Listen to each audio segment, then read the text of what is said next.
Jalan-jalan. Hari ini kita jalan-jalan. Keliling Bu, oh jalan dari kaki Bu. Itu aja.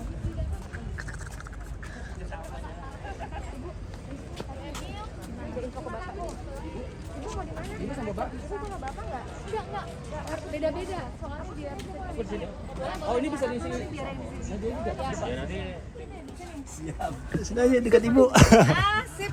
dari Ibu banyak masuk kamera. Kamera kita. Monggo, ayo. Gabung, silakan mau gabung di mana boleh. Anak-anak ambil gambar dulu biar. Oh iya. Itu nih buat berita.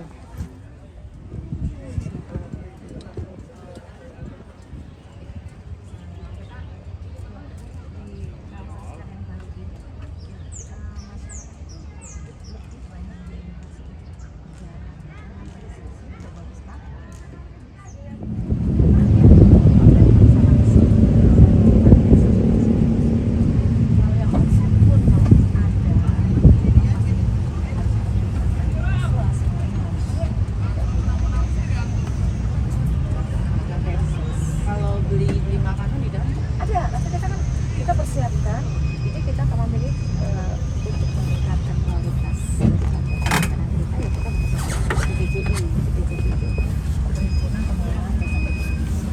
yang benar-benar bisa mengkurasi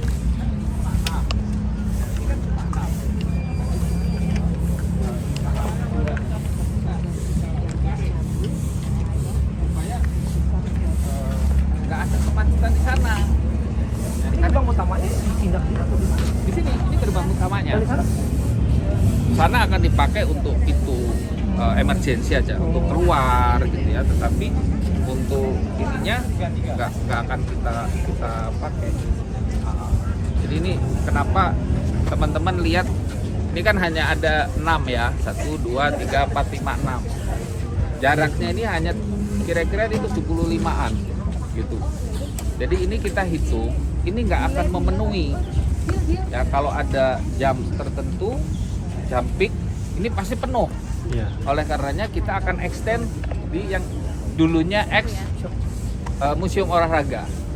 Ya kita propose kepada Kementerian Kemenpora untuk merelokasi ini ke GBK ya, karena lebih relevan kalau Museum Olahraga itu ada di GBK kan, dan kita akan pakai ini untuk extension untuk menghindari kemacetan ya.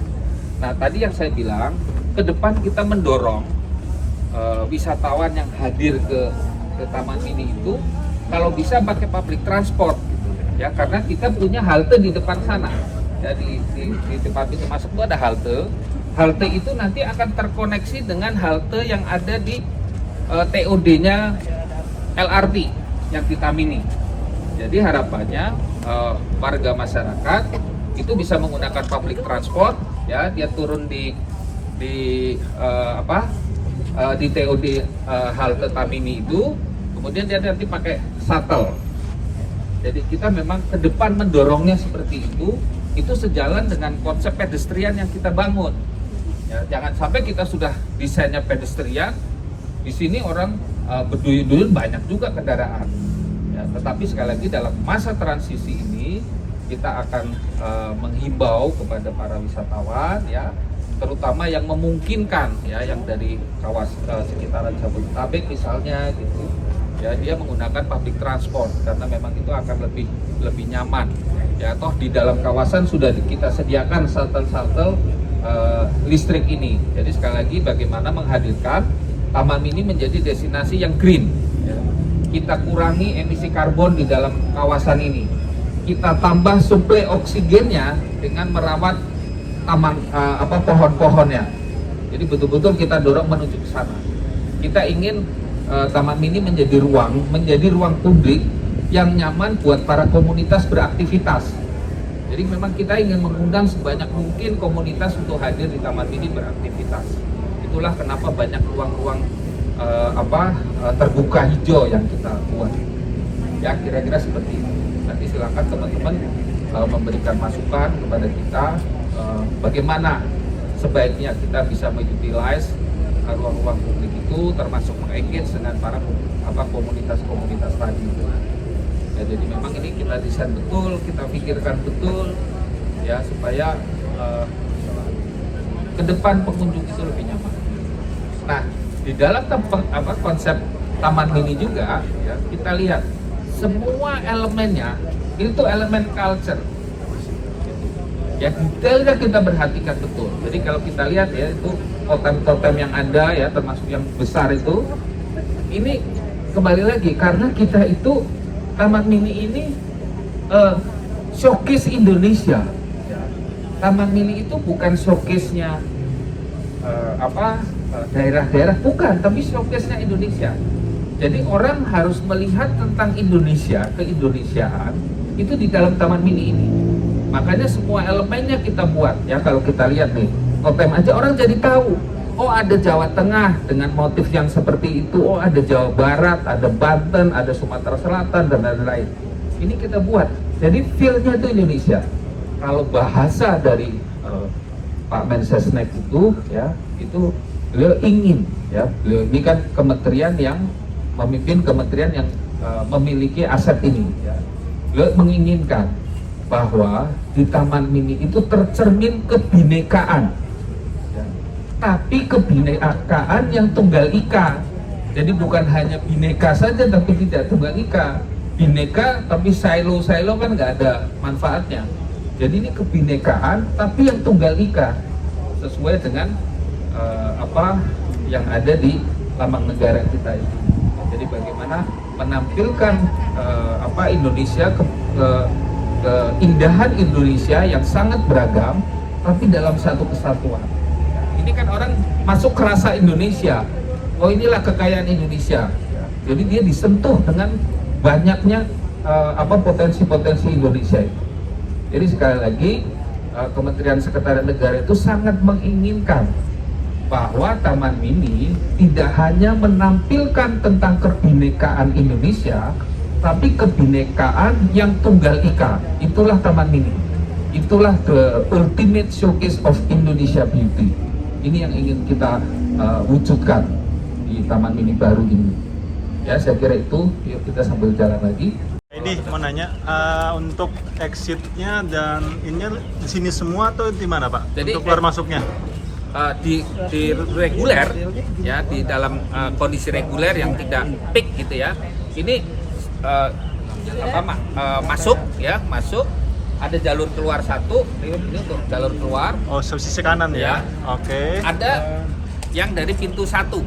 Pintu utama. Pintu satu itu bisa untuk keluar. Oke, Ya, terutama tapi untuk masuk. kendaraan besar. Tapi masuknya semua lewat sini. Semua sini. Masuknya lewat sini untuk centralize, ya. Sekali lagi tata kelola tadi. Oke. Nanti nggak ada posnya, Pak, ya? Cuma begini doang Ya, orang-orang nanti ini langsung intinya macet itu. gitu. Iya. Ini ngebantu mobile kalau Ya. macet. Ya. Cuma nanti kan kadang-kadang kan ada hujan, ada apa ya. Untuk pembelian on the spotnya, Pak Edi, nanti dia akan disiapkan di dalam box itu atau di mana, Pak? kita sebenarnya pinginnya itu tidak ada ya. Ya, Pinginnya in case-nya gimana? semua dia harus online pembelian. Tapi karena transisi maka kita akan sediakan. Jadi akan sediakan POS di petugas supaya dia. Tapi kesana itu bukan transaksi manual, ya. Tapi tetap Cashless juga. harus cashless gitu. Jadi sekali nggak ada transaksi tunai lagi di dalam konteks pengelolaan entry Taman Mini ini. Oke teman-teman, kita akan wawancara langsung dengan Ibu Emil selaku Direktur Eksekutif dari Taman Mini Indonesia Indah. Ibu, teman-teman banyak yang nanya nih Bu, saking penasarannya sama keindahan Taman Mini Indonesia Indah setelah direnovasi nih Bu.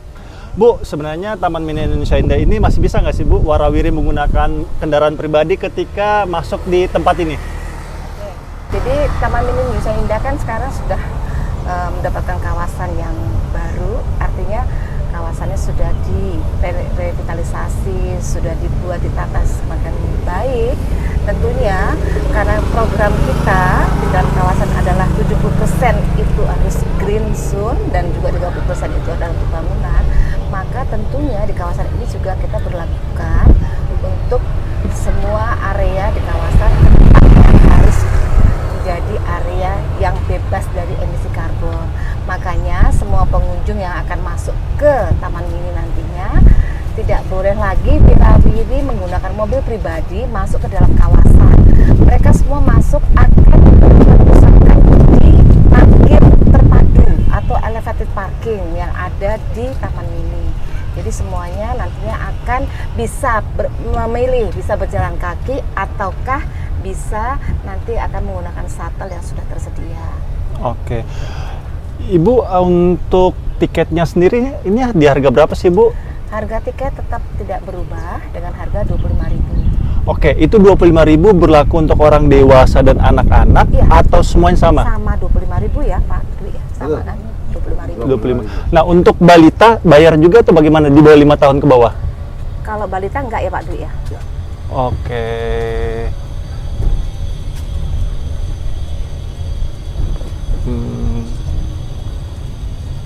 Nah, ini Taman Mini ini Bu menghabiskan anggaran sebesar berapa Ibu?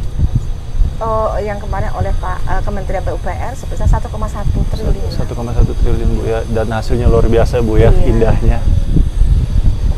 Taman Mini sudah cukup lama tidak dilakukan revitalisasi ya. 40 tahun Bu ya? Puluhan tahun, baru saat inilah dalam rangka untuk mendukung kegiatan set event G20 yang ada di Taman Mini. Wow, sangat lama juga Bu ya, 40 tahun. Mungkin semenjak diberdirikan tempat ini Bu ya? Iya. Wow. Artinya perbaikan secara besar-besaran ya, revitalisasi secara besar-besaran. Nah, harapan Ibu nih Bu untuk masyarakat yang berkunjung di tempat ini seperti apa Bu harapan Ibu? Harapan kami karena sekarang di kawasan Taman Mini ini semuanya untuk mobil sudah dibatasin, sebaiknya kalau datang berkunjung menggunakan mobil transportasi umum saja sehingga masuk ke dalam kawasan kami tidak akan kesulitan untuk parkir dan sebagainya. Jadi lebih memudahkan wisatawan untuk langsung bisa berjalan-jalan ataupun menikmati suguhan atraksi-atraksi yang kita berikan di dalam kawasan ini. Jadi mereka juga lebih enak, lebih nyaman dan tidak perlu harus mencari parkir. Sebenarnya gini Bu, ini kan di samping kita ini Bu, samping kiri kita ini kan dulunya adalah Snowbay. Sebenarnya banyak yang nanya nih Bu, kenapa Snowbay itu dihilangkan dari Taman Mini dan diganti tempat parkir Ibu? Karena Snowbay sendiri kan tidak tidak sesuai dengan marwah daripada Taman Mini Indonesia Indah ini didirikan. Karena kita kan di sini adalah budaya, ya kegiatan di sini adalah tempat budaya. Kalau Snowbay sebagai tempat ya, tidak sesuai dengan master plan yang ada di dalam kawasan ini. Jatuhnya ini Taman Mini ini seperti wisata edukasi Ibu Iya, ya, edukasi. bukan pariwisata Bu ya. Ya, edukasi dan juga tentunya untuk bisa belajar tentang budaya Indonesia di sini. Betul. Nah Ibu, saya mau tanya, ini tram movernya ini Bu, Iya. Garuda Kencana ini nanti bisa digunakan semua masyarakat yang datang ke sini atau bagaimana, bisa, Bu? Bisa. Memang itu adalah moda transportasi sebagai wahana baru yang yang akan diperuntukkan untuk masyarakat, ya. Bisa untuk digunakan untuk naik mengelilingi di seputaran arsipel supaya bisa nampak arsipel dari atas. Naik di tempat ini ada biaya harus dikeluarkan atau gimana, Bu? Ada, nanti akan ada biaya khusus ya untuk yang viewing tower ya. Viewing tower. Kalau yang Tremover, ya ada. Ada, itu Tremover berapa, itu Bu? kan dulu kan menggantikan yang aeromovel. Karena aeromovel kan pakai emisi karbon, ya, pakai solar. Oke. Sedangkan ini kan menggunakan listrik. Jadi semua yang dalam kawasan ini ke depan sudah harus bertahap sudah menggunakan listrik semua. Oke.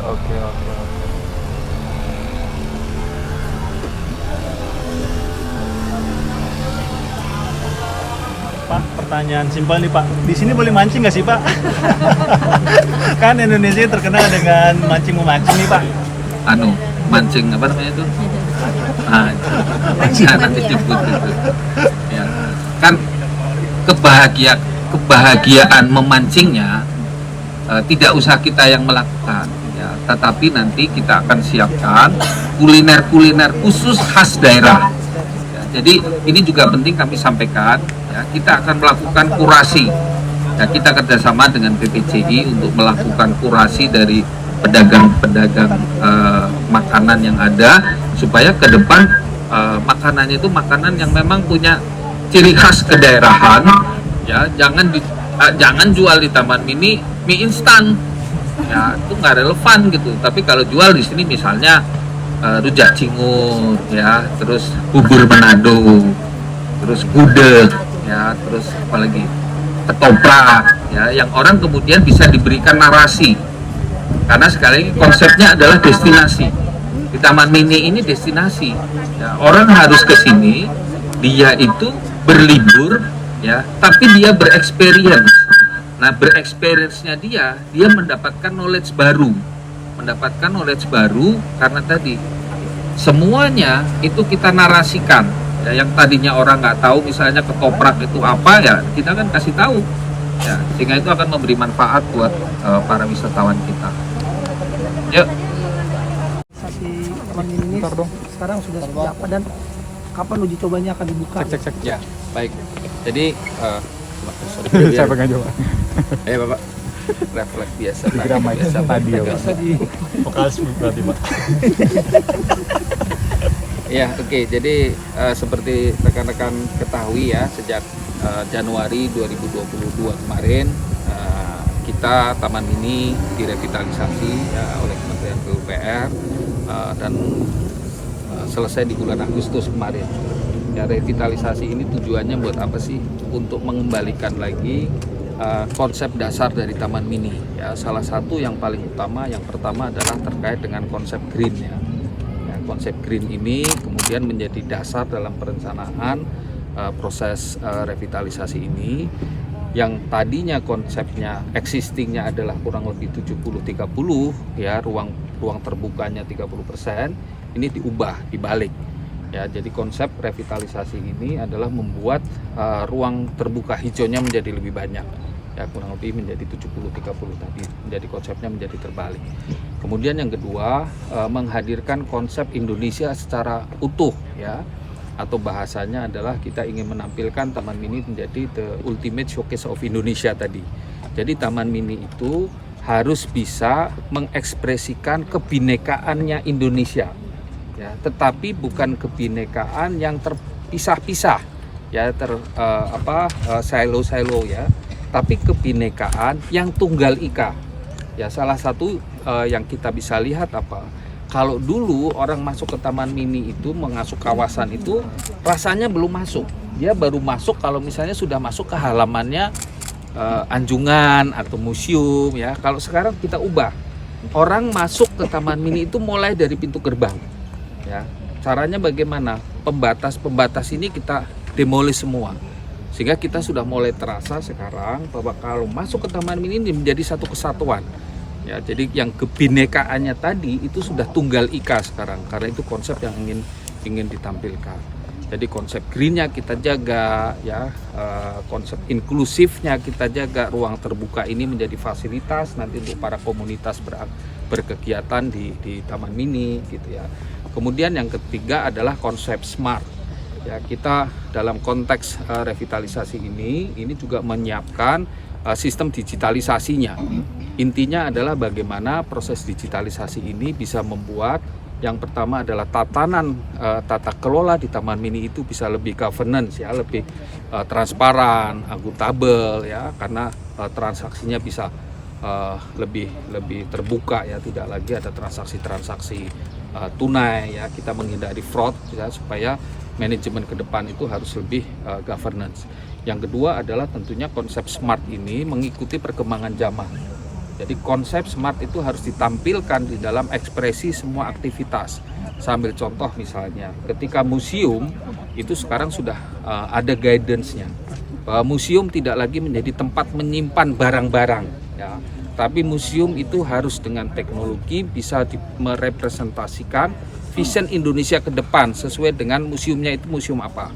Kalau museum teknologi, ilmu pengetahuan dan teknologi, di situ harus bisa menampilkan bahwa isinya adalah 20% tentang Indonesia masa lampau supaya kita tidak lupa sejarah kita, tetapi 80%-nya adalah isi tentang Indonesia masa depan. Ya, termasuk misalnya di Museum Transportasi juga sama, bukan untuk menyimpan barang-barang saja, tapi di situ harus bisa dilihat dengan menggunakan teknologi, nanti dikembangkan bagaimana Indonesia bisa melihat, ya, anak-anak kita, wisatawan, ya, itu bisa melihat vision Indonesia terkait dengan transportasi masa depan itu seperti apa. Nah, itu konsep smart. Konsep smart juga ini kita gabung dengan konsep green-nya. Jadi ke depan tidak lagi ada kendaraan karbon, ya, yang emisi karbon yang masuk berkeliaran ke dalam kawasan. Ya, kita sudah sediakan parkir terpusat sehingga semua bisa di situ. Di samping ini terkait masalah visitor management, kita juga ingin mengkampanye, ya, bahwa Taman Mini itu adalah destinasi yang green. Ya, kita bisa sampaikan berapa reduksi emisi karbon akibat kendaraan yang tidak masuk ke kawasan. Ya, yang kedua, kita juga sedang mengembangkan sistem untuk identifikasi pohon-pohon di kawasan Taman Mini supaya kami bisa menghitung berapa kontribusi oksigennya di kawasan Taman Mini. Itulah sebagian dari konsep green yang kita kembangkan di Taman Mini. Kemudian pilar yang keempatnya adalah terkait culture.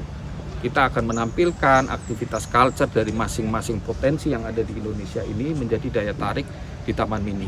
Insya Allah tanggal 20 November besok kita akan melakukan uji coba, ya, tahapan uji coba kepada publik. Ya, ini sistem mulai dari reservasi, semua tiket harus didapat melalui reservasi online, ya, ada di tiket di tamanmini.com bisa didapatkan. Semua transaksinya harus melalui online. Nah, sebagai contoh, tadi pagi kita baru buka, ya, dari jam 8 sampai jam 10 sudah terrecord 500 penjualan tiket online. Ya, artinya sebenarnya kepahaman masyarakat terhadap transaksi-transaksi model digital ini sudah mulai baik, gitu. Nah, ini kita dorong supaya ke depan menjadi terus lebih baik. Nah, di tanggal 20 itu kita mengundang partisipasi publik ini untuk memberikan evaluasi. Ya, kira-kira apa yang kurang dari Taman Mini ini. Jadi bukan kita membuka dalam konteks sudah penuh, ya, enggak. Tetapi inilah tahapannya. Jadi kita akan ada tahapan yang kita sebut sebagai uji coba ini. Ya, di dalam konteks uji coba ini kita batasi kuotanya sehari 5.000. Ya, nanti kalau ternyata selama 1 minggu misalnya, ya, ternyata prosesnya udah bagus nih, ya. Ada yang paling berat itu adalah perubahan karakter. Ya, perubahan karakter wisatawan yang tadinya dia bisa berkendara kemana-mana, sekarang dia harus mulai terbiasa dengan desain baru Taman Mini yang mengutamakan pedestrian. Jadi kita ingin mendorong masyarakat, ya, untuk menikmati konsep Taman Mini yang dilakukan dengan pedestrian ini. Jadi memang di Taman Mini ini orang didorong untuk berjalan, gitu, ya. Karena nanti atraksinya pun akan disebar. Jadi dia bisa menikmati di sepanjang rute ini terkait dengan atraksinya. Nah, masukan-masukan kepada kami sebagai pengelola ini sangat penting ya, khususnya terkait tadi ada perubahan karakter visitor management yang sedang akan kita terapkan di masa yang akan datang. Tapi kami berkomitmen, TWC berkomitmen sebagai BUMN yang ditunjuk oleh Kementerian Sekretariat Negara untuk mengelola Taman Mini dengan basis ya experience kami mengelola World Heritage, mengelola kawasan strategis pariwisata nasional, mengelola destinasi prioritas nasional di Borobudur, di Prambanan. Kami punya komitmen untuk bisa menghadirkan Taman Mini sebagai destinasi baru yang akan menghadirkan experience baru ya, yang sesuai dengan vision kita menjadikan Taman Mini sebagai the ultimate showcase of Indonesia beauty. Saya kira itu. Pak, untuk gedung parkir sendiri Pak, ada berapa gedung Pak, dan penampungannya kapasitasnya berapa kendaraan Pak? Ya baik, jadi kami ingin mendorong kepada publik ya, khususnya kepada wisatawan yang berasal dari kawasan misalnya dari Jabodetabek gitu ya. Kalau berkunjung ke Taman Mini, kita dorong untuk menggunakan transportasi publik. Ya kenapa? Karena kita ingin masyarakat mulai terbiasa menggunakan transportasi publik. Tetapi karena ini masa transisi ya, kita harus sediakan fasilitasnya. Ya, fasilitasnya kita sediakan ada tempat parkir terpusat ya, itu bisa menampung 700 kendaraan. Kemudian ada tempat yang di buildingnya ya, yang di landingnya ada sekitar 118-an lot yang bisa digunakan gitu ya. Tetapi kita juga akan bekerja sama dengan operator-operator yang punya kantong-kantong parkir di kawasan. Ya karena sekali lagi di samping itu menjadi PR buat kita masalah parkir, kita juga ingin mendorong agar masyarakat menggunakan transportasi publik. Dan ini juga kita sangat mengharap ya rekan-rekan media bisa ikut mendorong menggunakan fasilitas publik supaya kita bisa mengurangi terutama terkait dengan emisi karbon. Saya kira itu. Untuk harga tiket sendiri Pak, serta harga parkir sendiri seperti apa? Karena kan sebelumnya tuh banyak yang mengeluhkan antara parkirnya itu mahal atau seperti apa, itu ya. Bisa disebutkan berapa angka ya Pak? Yang jelas tiketnya tidak mahal ya, tiketnya tidak mahal karena masih sama seperti yang tahun kemarin ya, tahun-tahun sebelumnya. Tiketnya 25.000 untuk tiket pengunjung ya, saya kira 25.000 ini akan sangat worth it ya, karena bisa menikmati keindahan. Saya kira bisa melihat tuh keindahan archipelago, bisa menikmati pedestrian, bisa menikmati udara yang segar ya. Nanti di kala senja itu akan ada suasana yang totally different dengan mulai menyalanya lampu-lampu di kawasan ini.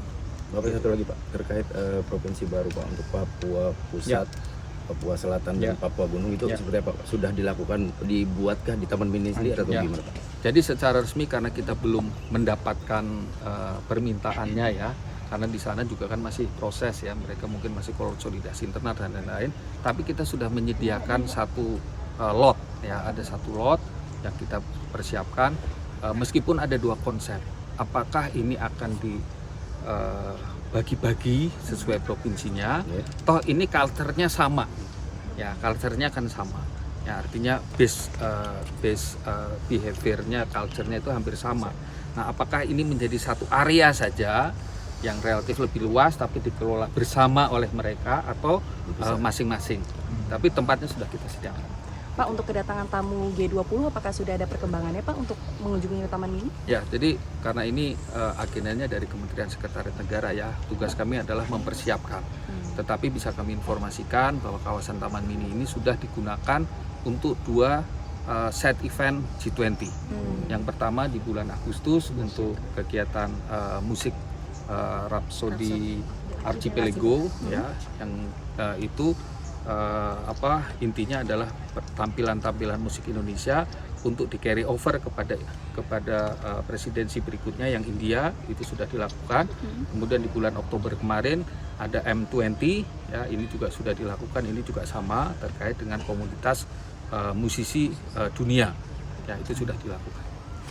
Pak, kembali lagi Pak, untuk Papua sendiri akan dilanjutkan dibuat atau seperti apa Pak? Lahannya udah kita siapkan. Lahannya Artinya untuk bulan depan belum mulai dibuat kah atau seperti apa? tergantung ini kan tergantung permintaan dari provinsinya Provinsi, ya. ya. Tapi lahannya udah kita siapkan. Gitu. Terima kasih Bapak. Ya. Pak Edi, untuk operasional di sini Pak dari jam berapa sampai jam berapa, kan tadi Bapak mengatakan bahwa keindahannya ini bisa dilihat pada saat senja. Nah, apakah ini sampai jam 8 malam Ya. atau bagaimana? Ya. Di dalam masa uji coba ini, karena yang kita uji adalah fasilitas ya, terkait visitor manajemennya.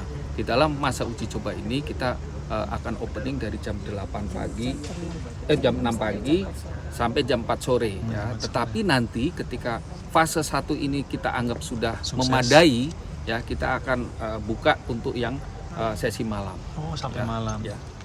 Oke, bagus. Cukup. Makasih Pak. Ya. Terima kasih, Oke, Pak. terima kasih semua teman-teman. Pembukaan resmi jadi kapan Pak untuk masyarakat umum setelah uji coba Mas? Ya, ini kita masih cari timing ya, karena apa? Kita belum tahu persis ini.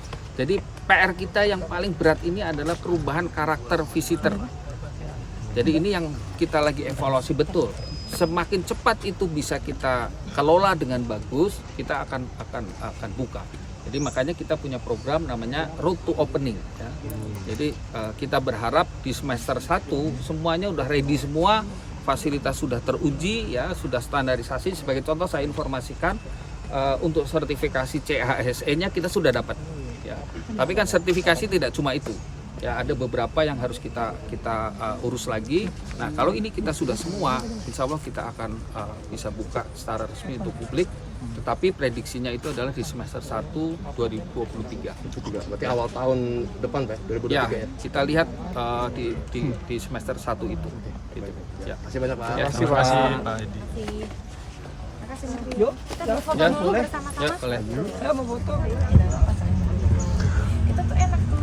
Besok tanggal 20 kan juga ada kegiatan budaya juga. Oh. Kegiatan budaya itu dalam rangka memperingati Hari Pahlawan. Oh. Keren, Wira Budaya namanya. Bu, ini untuk acara-acara peranjungan ini apakah sudah dijadwalkan sendiri oleh Taman Mini Indonesia Indah atau kembali ke daerah masing-masing? Provinsi punya jadwal, punya kegiatan, tapi kita akan mengatur. Oke, Bu, ini saya agak penasaran sebenarnya pembangunan anjungan ini apakah menggunakan dana nasional atau dana Pemda sendiri? Dana dari Pemprovnya masing-masing. Oh, Pemprov masing-masing. PPD masing-masing. Oke, terus yang untuk PUPR sendiri yang mana itu, Bu? UPR yang revitalisasi ini di luar anjungan ya, Oh, infrastruktur Taman Mini. gitu. Di luar anjungan tuh mereka sendiri ada punya APBD sendiri. Nah, makanya kenapa banyak anjungan yang belum secara masif memperbaiki karena anggarannya kan terbatas mereka. Oke. Saya pikir masuk sendiri-sendiri. Di dalam lingkungannya mereka tuh mereka sendiri yang memperbaiki. Di luar anjungan berarti Di luar setelah anjungan, itu ya kayak gini nih, pedestrian, jalan dan sebagainya, ini kayak arsipel semua ini itu PUPR, sama elevated parking itu PUPR, sama gerbang depan itu PUPR. Oke. Karena penambahan toilet dan sebagainya di kawasan kan ada nih toilet. Iya, Itu Bu. juga PUPR. Jadi tapi kalau untuk yang bersentuhan dengan anjungan enggak. Mereka tuh anjungan tuh sendiri, dana-dana dari APBD-nya masing-masing.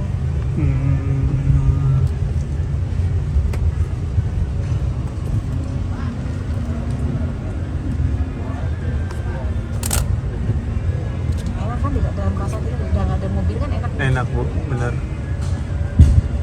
Ini satu anjungan masing-masing macam-macam. Jadi mah tuh ada setengah hektar ya Pak? Ya, 500 sampai 1 hektar. Iya. 5.000 sampai 1 hektar. Bahkan ada yang lebih ya. Ya, ada yang lebih. Kayak coba juga kayak anjungan Jawa Tengah. Di kan gede-gede semua. Yang zaman-zaman dulu memang itu besar-besar. Ini juga termasuk besar loh. Termasuk besar. Kalimantan Timur. Kalimantan Timur termasuk besar. Yang kesininya ya, yang dari tahun 2000-an itulah yang dapatnya mulai kecil karena apa? Udah nggak ada lahannya. Udah terbatas kan dan juga nggak boleh lagi. Masa semua mau dipenuhi sama bangunan. Kita berharap harus juga ada yang atas bangunan yang mereka bisa ya. Bu, Indonesia kan sekarang sudah 37 provinsi. Ya. Ini banyak juga yang nanya nih, apakah 37 provinsi semua ada di sini? Ya tentunya Semua arah di ke sini. sana. Arah ke sana. Untuk yang 4 provinsi itu tadi itu sedang dipersiapkan juga. Kita belum ada permintaan secara khusus ya Pak ya. Lahannya sudah ada. Itu semua kan nanti yang memprovide kan, kalau untuk lahan kan dari Kementerian Sekretariat Negara kan. Kita yang sudah bekerjasama dengan Sekretariat Negara dan persiapkan. Nah, lahan itulah nanti yang akan kita lakukan. Untuk saat ini 34 provinsi ada semua di sini, Bu. 33 ya. 33. Kaltara masih belum ya, Pak? Kaltara belum. Kaltara baru proses ya. Oke. Keren.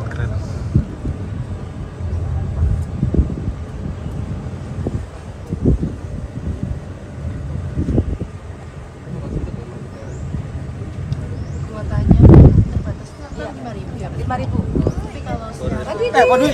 Siap. Siapa Dwi? Wes tidak melihat ya. Lihat di bute. Baru 5.000 bisa menampung berapa? Oh, kalau penampungnya sih banyak ya Pak Dwi ya. Cuman kan masalahnya untuk parkirnya kan terbatas. Makanya ya kita harus batasi. Kalau untuk orang sih kan kawasannya 140 hektar nih. 150. Ini kan banyak lah Mbak. 100.000 masuk ini. Bisa, tetapi kantong-kantong parkirnya itulah yang harus kita persiapkan. Tapi kalau mereka datangnya tidak membawa mobil, bisa ya Pak Dwi ya. Betul. Tapi kalau sudah pakai mobil, parkirnya itu yang akan susah. Kantong parkir yang baru bisa Kalau yang baru itu di elevated parking, termasuk yang di Plaza Utara Selatan itu sampai bisa 718 mobil aja. Kalau untuk motor 300 ya di elevated parking ya. Kemudian kita nanti kalau itu semuanya kurang, kita akan buka sementaranya itu yang di ex museum olahraga. Itu kan ada luas lahan di situ yang kita pakai.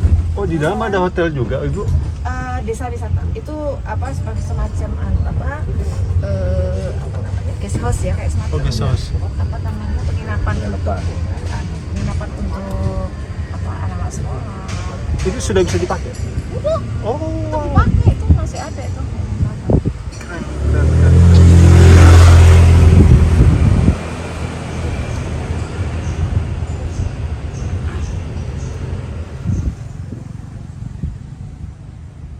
Sedang diupayakan ke depan menjadi cyberpark. Oh, cyberpark ya. Nanti kalau kita sih sudah terpasang semua Pak. Infrastrukturnya sudah. Jaringan-jaringannya sudah. Jaringan itu ya, kabel optiknya Ya, semua sudah terpasang. FO-nya semua. sudah.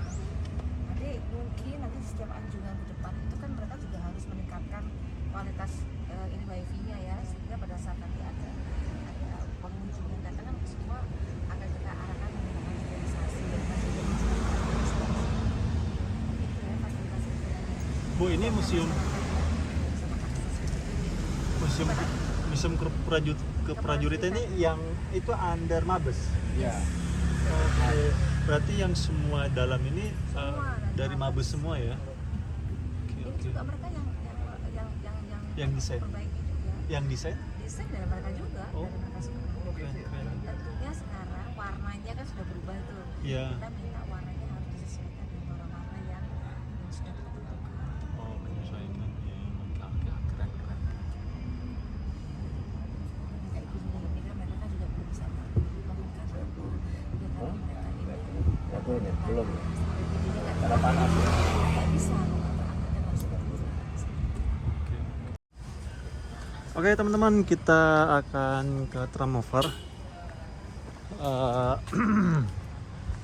Kita akan melihat apa-apa saja yang di dalamnya ataupun penjelasan dari Pak Edi.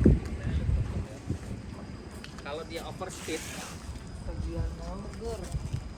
kalau ini kita tegur. Iya. Kalau skuter kita matiin. Bisa matiin. Matiin. Bisa. Iya, Iya. pakai itu. Kan ini ada fiber optiknya. Fiber optik. Ini sudah ditanam fiber optik satu kawasan. FO-nya udah kita siapin, tinggal sistemnya dan perangkatnya wireless. Mana ya? Nih.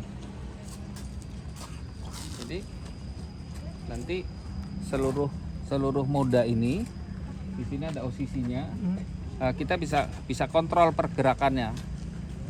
Nih pergerakan, bisa ya. Nah pergerakan kendaraan ini kan dia jalurnya remover itu, dia akan berdiri ke kontrol. Nah kalau overspeed di announce, kalau ini nggak dimatiin. Ya, kalau ini dia akan kecepatannya turunin lagi. Semuanya semuanya terkontrol di sini. Ya, termasuk EV ini. Ya. Makanya EV-nya ini dia semuanya terkoneksi. Jadi nggak bisa terserah drivernya sendiri. Dia nggak bisa. Dari sini. Bisa diberhentikan. Jadi dari OCC ini kalau dia overspeed kan ada ininya ya, komunikasi yang dari sininya. Kalau kemudian dia ngeyel, matiin dari sini. Berat berak kali Pak, coba. Ini cabut. Digas. Ini bagian dari visitor management. Ya, ini bagian dari visitor management gimana kita kendalikan seluruh pergerakannya itu. Ya. Harus hati-hati betul. Menara kontrol jadi ada. Oh ya, tramnya nanti tuh ada ini juga Pak, masinisnya tuh gimana? Yang mana? Yang- Ini nggak ada lah. Nggak ada semua. Ada, ini kan otonomus. Otonomus. Ya kita ke atas. Oke. Oke. Siapa mau lihat? Ayo. Kita mau balapan katanya. Siapa tahu lu pengen balapan ya.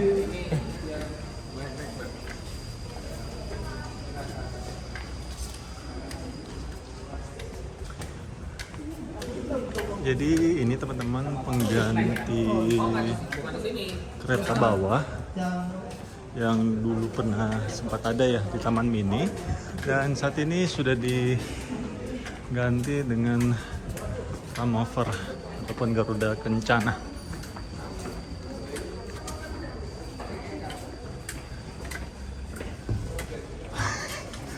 Aduh.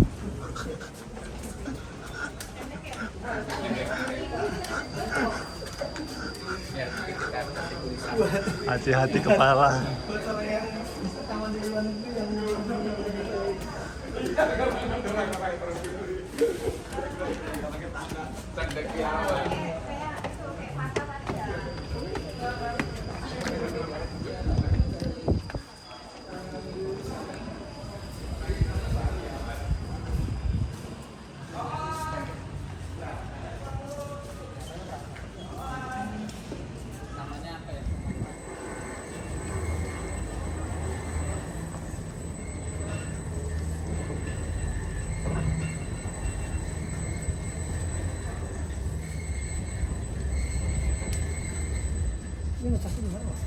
Ada stasiun khususnya yang nanti dia ngecas. Yuk Manggarai. Khusus Manggarai. dirancang khusus. Ini jadi produk pertamanya. Inka. Kita desain, kita minta begini. Inka yang merekayasa industrinya, ya, Keren karena memang banget. itu kompetensinya mereka kan. Dan seperti kita tadi sampaikan, suasana Indonesia tetap harus di mana-mana terbawa. Ya, makanya itu Di setiap fasilitas kita itu ya? lihat ada. Ya. Jadi ini Indonesia, ya kita tahu lah nuansanya tuh kerasa, ini Indonesianya itu harus terasa.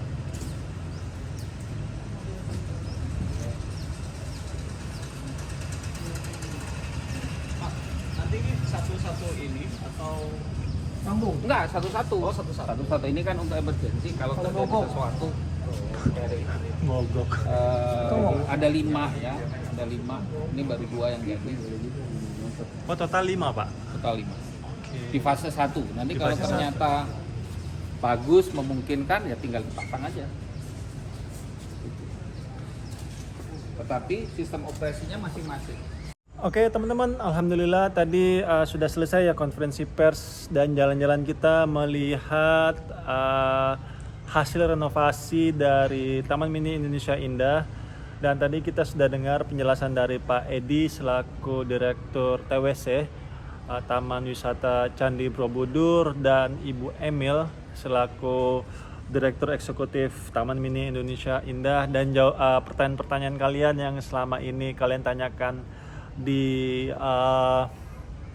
kolom komentar itu sudah terjawab ya, seperti harga tiketnya berapa.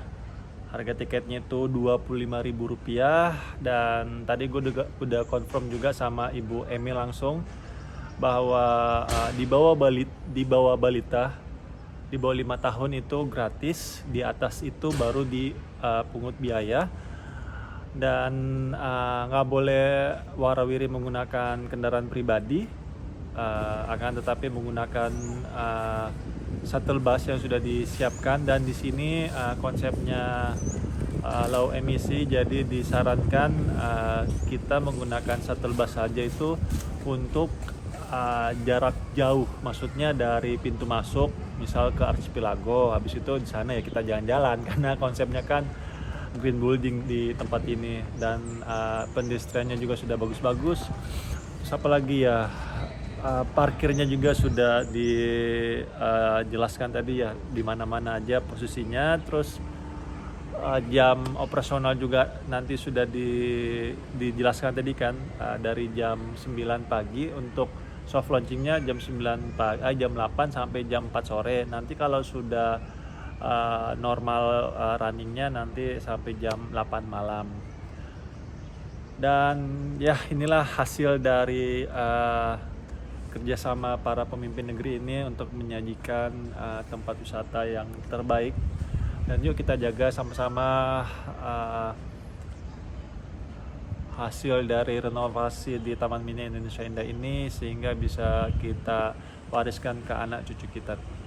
Itu aja yang bisa gue sampaikan di Taman Mini Indonesia Indah. Dan yuk kita dukung terus pemerintah kita dalam membangun negeri ini. Hindarkan ujaran kebencian, hindarkan maki-makian, karena semua itu akan menjatuhkan Indonesia, teman-teman. Berikan kritikan dan saran kalian ke pemerintah dengan cara yang baik, sehingga kritikan ataupun saran kalian mudah diterima oleh para pemimpin negeri ini. Udah itu aja yang gue bisa sampaikan, dan gue minta maaf kalau ada salah-salah kata atau salah-salah review. Bukan review sih ya jatuhnya. Salah-salah kata di video ini. Dan akhir kata, gue Abdul Fattah Arifin dari Taman Mini Indonesia Indah mohon undur diri. Assalamualaikum warahmatullahi wabarakatuh.